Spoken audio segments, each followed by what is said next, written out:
Dalam ulasan semula tahun 2025, Dahlia mengeluarkan amaran yang paling serius. Penyusutan nilai dolar Amerika Syarikat sudah menjadi ketetapan. Ulangan tinggi pasaran saham Amerika Syarikat hanyalah hasil daripada penyusutan nilai dolar tersebut, iaitu ilusi harga. Dan emaslah sahur nilai yang sebenar. Logik kandungan episod ini telah disusun dan dimuktamadkan pada 8 Januari. Walaupun terdapat turun naik harga dalam jangka pendek, penilaian teras dan hala tuju utama tidak berubah. Hari ini, fokus utama kita ialah mengapa logik emas masih kekal sah.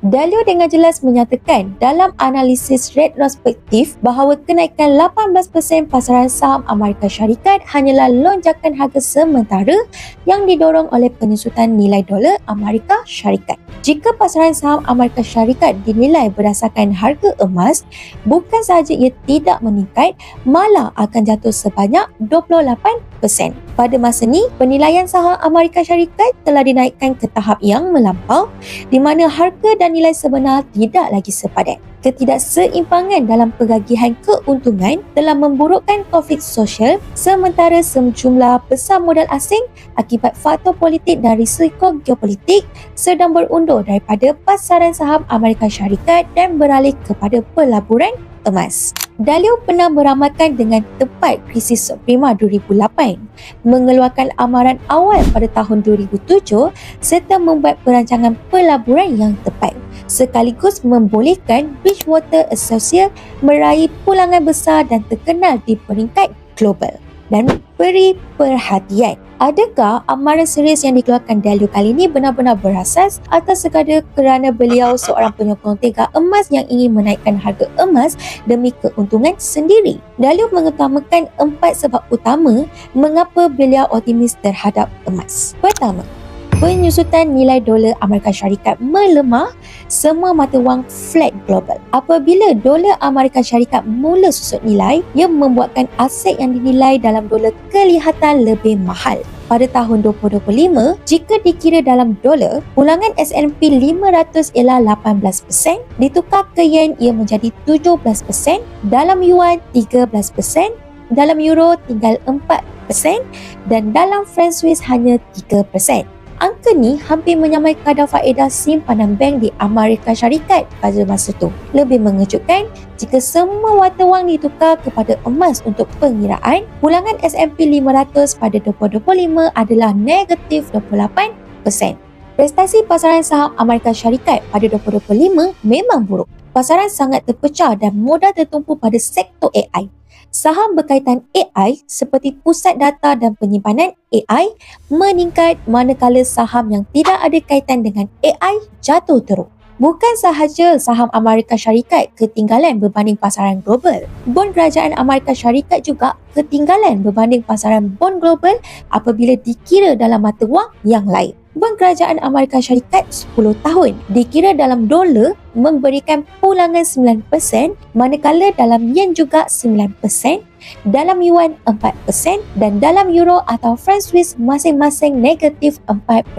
Jika dikira dalam emas, hasilnya lebih teruk lagi iaitu negatif 34%. Mimpi ngeri pun Amerika Syarikat belum berakhir. Pada masa depan, Amerika Syarikat perlu memperbaharui hutang besar berjumlah 10 trilion dolar, memaksa Federal Reserve untuk terus menurunkan kadar faedah pada 2026 bagi mengurangkan tekanan hutang. Emas yang diiktirafkan secara global sebagai mata wang bukan fiat, pada tahun 2025 berperanan sebagai mata wang rizab kedua terbesar. Dengan datangnya kitaran dolar lemah, penyusutan nilai dolar semakin ketara mengurangkan kuasa beli, meningkatkan inflasi dan mempercepatkan penghakisan kekayaan peribadi.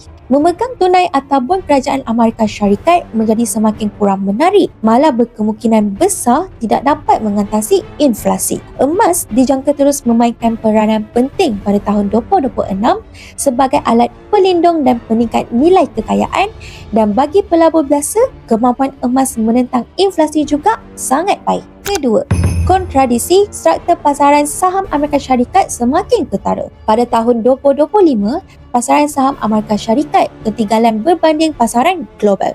Saham Eropah mengatasi saham Amerika Syarikat sebanyak 23%, saham UK mengatasi Amerika Syarikat sebanyak 19%, manakala saham Jepun mengatasi Amerika Syarikat sebanyak 10%. Malah, saham China yang biasanya kurang diminati mengatasi Amerika Syarikat sebanyak 21%.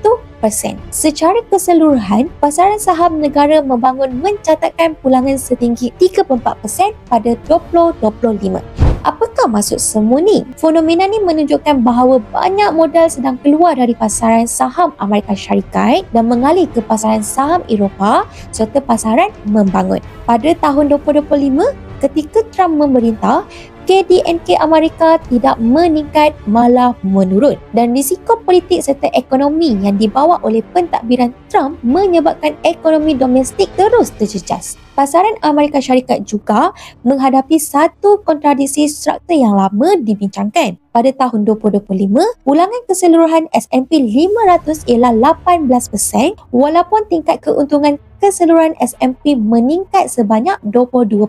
7 gegasi teknologi menguasai sepertiga daripada jumlah nilai pasaran S&P. Manakala bagi 493, syarikat hanya mencatatkan pertumbuhan keuntungan 9% sahaja. Kerentanan ini sebenarnya membuka peluang untuk emas. Apabila pasaran saham Amerika Syarikat jatuh dan melepaskan risiko, modal yang besar memerlukan tempat perlindungan baru dan emas yang didokong oleh liquidity bank pusat global menjadi pilihan utama di London dan Wall Street. Walaupun kini London dan Wall Street telah membeli emas secara besar-besaran, ia masih jauh daripada tahap keterlaluan kerana pasaran saham Amerika Syarikat belum mengalami kejatuhan besar. Jika benar seperti yang dikatakan Dalio, kontradisi struktur pasaran saham Amerika Syarikat akan menjadi kenyataan pada masa depan, maka emas hanya menunggu masa untuk menerima aliran modal besar dari pasaran saham Amerika Syarikat. Ketiga, tekanan hutang tidak cair. Berbeza dengan pasaran terbuka yang menikmati kadar faedah rendah dan inflasi tinggi, pasaran tidak cair atau pasaran dengan likuiditi sangat rendah seperti modal teroka, ekuiti persendirian dan hartanah berada dalam keadaan sangat lesu pada tahun 2025.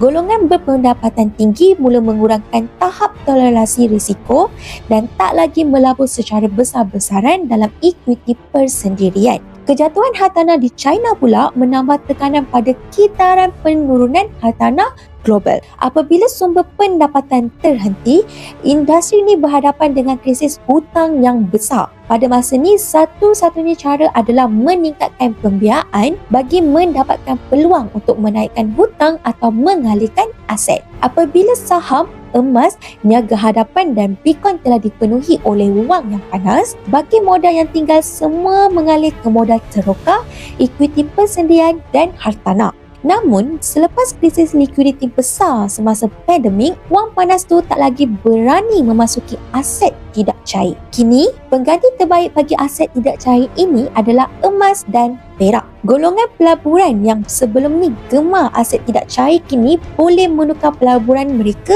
ke dalam emas dan perak fizikal. Menyimpannya dalam peti besi. Dengan keadaan emas dan perak sekarang, mereka tak perlu risau tentang penyusutan nilai aset. Keempat, krisis politik dan geopolitik. Meninjau tahun 2025, risiko politik dan geopolitik global meningkat dengan pesat. Perang perdagangan berlanjutan dari awal hingga akhir tahun. Memasuki tahun 2026, Trump memberi kejutan besar dengan penahan Maduro secara langsung. Semua ini menunjukkan bahawa dunia sedang bergerak dari multitarisme ke unitarisme. Dahulu, kuasa besar dunia menekankan kerjasama dan keuntungan bersama. Tetapi kini, politik global semakin condong kepada kediktatoran dan ekstrim.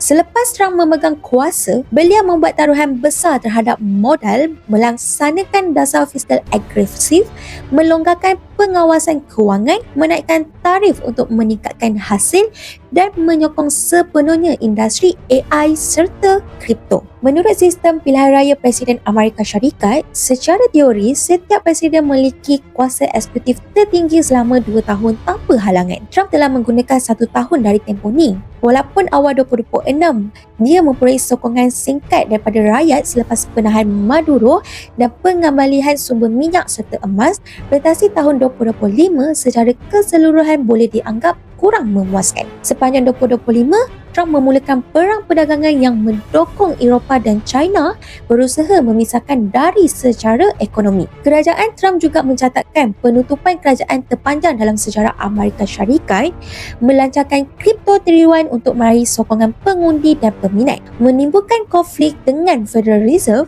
dan menyebabkan pasaran saham serta bond Amerika Syarikat ketinggalan berbanding global. Pendekatan utilitarisme, kuasa mutlak dan memuaskan kehendak sendiri tanpa menghiraukan pihak lain, meningkatkan risiko geopolitik secara drastik, proteksionisme perdagangan dan sekatan ekonomi semakin meluas, mempercepat proses deglobalisasi, modal global yang sebelumnya membeli saham dan bond Amerika Syarikat kini mengalih ke emas sebagai manifestasi ketidakpercayaan terhadap dolar dan bond Amerika Syarikat. Dari sudut teknikal, emas kini masih berada zon penarikan semula untuk mengesahkan trend kenaikan. Bagi pedagang dengan toleransi risiko lebih tinggi, zon ni boleh digunakan untuk membuka posisi beli kecil dengan berhati-hati. Data non-farm telah diumumkan sebelum video ni, dan jika harga emas berjaya menembusi 4,500, tiada rintangan jelas dekat atas, dengan sasaran seterusnya boleh melihat ke paras rekod sejarah 4,550 atau lebih tinggi. Support penting berada di zon 4,430 hingga 4,450. Strategi perlu fleksibel dan jika berlaku turun naik ekstrim, harga emas boleh menguji semula paras 4,400. Analisa ni adalah pandangan peribadi dan bukan saran pelaburan. Pelaburan emas ada risikonya. Jadi gunakan stop loss dan akhir sekali sila subscribe channel saya dan aktifkan lonceng notification dan jumpa lagi.